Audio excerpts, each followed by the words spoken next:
शुरू से वहाँ पे देखोगे बांस जो आया अगर टेंट लगाने के लिए तो ये कहाँ से आया? ये नागालैंड से, त्रिपुरा से, आसाम से तो नहीं आया हुआ बांस। ये किसी मुसलमान के बाग का बांस तो नहीं है, या अनाज किसी मुसलमान के बाग का तो नहीं है। इसे कोई ट्रांसपोर्टेशन करके मुसलमान तो नहीं लेके आया। जिस टायर में वो लेके आ रहा है उसमें अगर रास्ते में पंचर हो गया तो उस पंचर को हिंदू ने लगाया या मुसलमान ने लगाया? पहले सब चीज़ें चेक करना। जब सब चीज़ों से संतुष्ट हो जाओ तब चीज़ों का इस्तेमाल करना, वरना मत करना। सौगंध है तुम्हें भगवान राम की, सौगंध है तुम्हें प्रयागराज की, सौगंध है तुम्हें त्रिवेणी की। जब तक एक एक चीज़ का कन्फर्म ना हो जाए कि ये रोटी कहाँ से आई, ये कपड़ा कहाँ से आया, ये पीतल का लोटा कहाँ से आया, ये चप्पलें कहाँ से आई, ये अंगोछा कहाँ से आया, तब तक किसी चीज़ को इस्तेमाल मत करना। बायकॉट करो, अच्छी तरह करो, फिर तसल्ली से करो। ऊपर ऊपर का बायकॉट मत करो।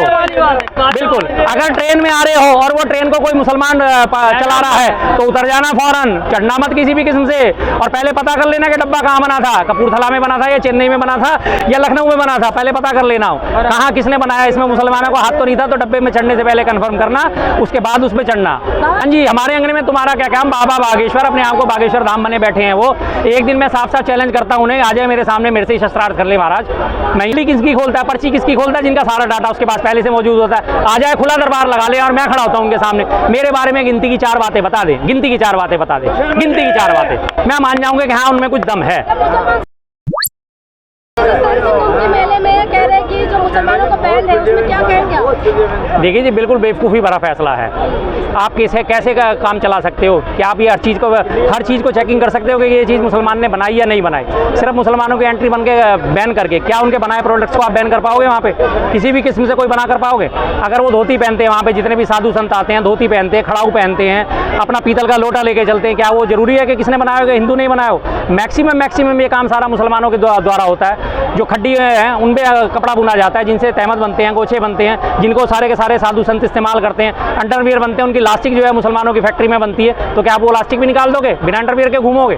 कैसे घूमोगे? चप्पल पहनोगे, चप्पल पहनने से पहले आप ये देखोगे कि खड़ाऊ किसकी फैक्ट्री में बनी है, किसकी फैक्ट्री में नहीं बनी है, मुसलमान लेके आया, हिंदू लेके आया। खाना जो आप वहाँ पे खाओगे, क्या आपको पता होगा कि किसके खेत से उपजा हुआ अन्न है, मुसलमान के या हिंदू के? थूक लगाते हैं, इसी वजह से तो बैन किया है। नहीं, थूक लगाते हैं, बिल्कुल जी बैन करनी चाहिए। जो थूक लगाते हैं वो गलत काम करते हैं, उनकी पिटाई होनी चाहिए, उनके ऊपर धाराओं में, अच्छे धाराओं में मुकदमा दर्ज होना चाहिए, उन्हें जेल की हवा खिलानी चाहिए। लेकिन साथ साथ इस बारे में किसी एक कम्युनिटी को, पूरी कम्युनिटी को टारगेट नहीं कर सकते। थूक वाला मसला तो आपने अभी देखा कि नोएडा, इसमें गाजियाबाद में भी हुआ था, नोएडा सोसाइटी में जो रीना थी, रीना ने अपने 8 साल से वो अपने मूत्र में उनको आटा गूंथ के और उनको रोटियां खिला रही थी, जब सारे के सारे लीवर की बीमारी से ग्रसित हो गए। तो ऐसे लोगों का तो कोई दीन धर्म होता ही नहीं, उनका तो काम गंद फैलाना है, वो तो गंदी फैलाएंगे। लेकिन प्रॉपर एक को लेके पूरी कम्युनिटी को टारगेट करना, ये चीज़ गलत होती है। तो इसलिए अगर किसी को आप लगता है कि आप बहिष्कार करेंगे हम इनका और हम सफल हो जाएंगे, तो बहिष्कार करो फिर सारी चीज़ों का। शुरू से वहाँ पे देखोगे बांस जो आया अगर टेंट लगाने के लिए तो ये कहाँ से आया? ये नागालैंड से, त्रिपुरा से, आसाम से तो नहीं आया हुआ बांस। ये किसी मुसलमान के बाग का बांस तो नहीं है, या अनाज किसी मुसलमान के बाग का तो नहीं है। इसे कोई ट्रांसपोर्टेशन करके मुसलमान तो नहीं लेके आया। जिस टायर में वो लेके आ रहा है उसमें अगर रास्ते में पंचर हो गया तो उस पंचर को हिंदू ने लगाया या मुसलमान ने लगाया? पहले सब चीज़ें चेक करना। जब सब चीज़ों से संतुष्ट हो जाओ तब चीज़ों का इस्तेमाल करना, वरना मत करना। सौगंध है तुम्हें भगवान राम की, सौगंध है तुम्हें प्रयागराज की, सौगंध है तुम्हें त्रिवेणी की। जब तक एक एक चीज़ का कंफर्म ना हो जाए कि ये रोटी कहाँ से आई, ये कपड़ा कहाँ से आया, ये पीतल का लोटा कहाँ से आया, ये चप्पलें कहाँ से आई, ये अंगोछा कहाँ से आया, तब तक किसी चीज़ को इस्तेमाल मत करना, जब तक कंफर्म ना हो जाए किसी भी चीज़ के बारे में।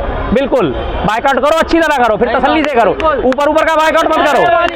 बिल्कुल, अगर ट्रेन में आ रहे हो और वो ट्रेन को कोई मुसलमान चला रहा है तो उतर जाना फौरन, चढ़ना मत किसी भी किस्म से। और पहले पता कर लेना कि डब्बा कहाँ बना था, कपूरथला में बना था या चेन्नई में बना था या लखनऊ में बना था, पहले पता कर लेना हो कहाँ किसने बनाया। इसमें मुसलमानों को हाथ तो नहीं था, तो डब्बे में चढ़ने से पहले कंफर्म करना, उसके बाद उसमें चढ़ना। बाबा बागेश्वर कह रहे हैं कि मेरे अंगना में तुम्हारा क्या काम?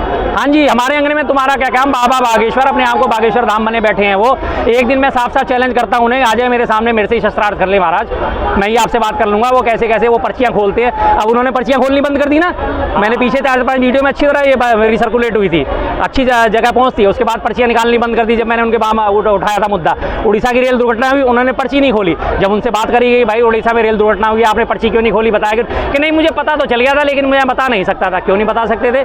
क्या मुझे पता? अगर भाई साहब जा रहे हैं और आगे गड्ढा है मुझे पता है तो क्या मैंने बताऊंगा नहीं भाई देख के जाना आगे गड्ढा है? नहीं, क्योंकि फर्जी आदमी है। कुंडली किसकी खोलता है, पर्ची किसकी खोलता है? जिनका सारा डाटा उसके पास पहले से मौजूद होता है। आ जाए, खुला दरबार लगा ले और मैं खड़ा होता हूँ उनके सामने, मेरे बारे में गिनती की 4 बातें बता दे, गिनती की 4 बातें बता दे, गिनती की 4 बातें, मैं मान जाऊंगा कि हाँ उनमें कुछ दम है। मुसलमान सनातनी को मानते नहीं है तो वहाँ आने की क्या जरूरत है कुंभ में? देखिए जी, ऐसा कुछ नहीं होता, माने या ना माने सबको आने जाने की छूट होनी चाहिए। और मैं तो कहता हूँ जी, हमारे हिंदू धर्म को ना कुछ लोगों ने कुएं का मेंढक बना रखा है। कोई भी धर्म देखो आप, ईसाई धर्म अपने प्रचार प्रसार पूरा करते हैं, मुसलमान अपना प्रचार प्रसार पूरा करते हैं, सिख धर्म जहाँ भी जाता है वहाँ अपना प्रचार प्रसार करता है, अपने गुरुद्वारे खोलता है, सबकी एंट्री करता है। शीशगंज गुरुद्वारे में आप चले जाओ, टोपी पहन के भी चले जाओ, आपको खाना मिलेगा।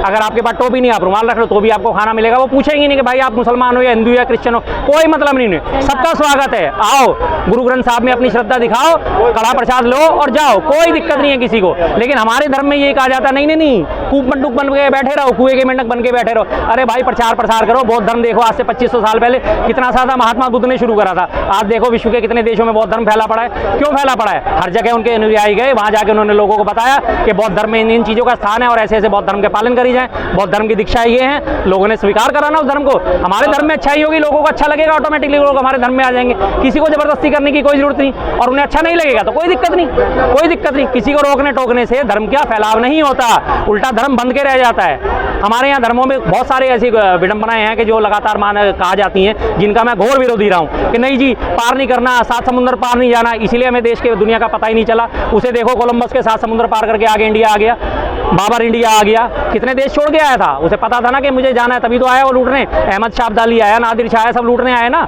ढूंढ के आए। हमारे यहाँ पहले कहा जाता नहीं बेटा, नदी पार नहीं करनी, नाला पार नहीं करना, नदी पार करनी तो पहले सिक्का डालना है उसमें, उसके बाद जाना है। कैसे यार, पाखंडवाद से तो मैं हमेशा विरोध में हूँ, सीधी सी बात है।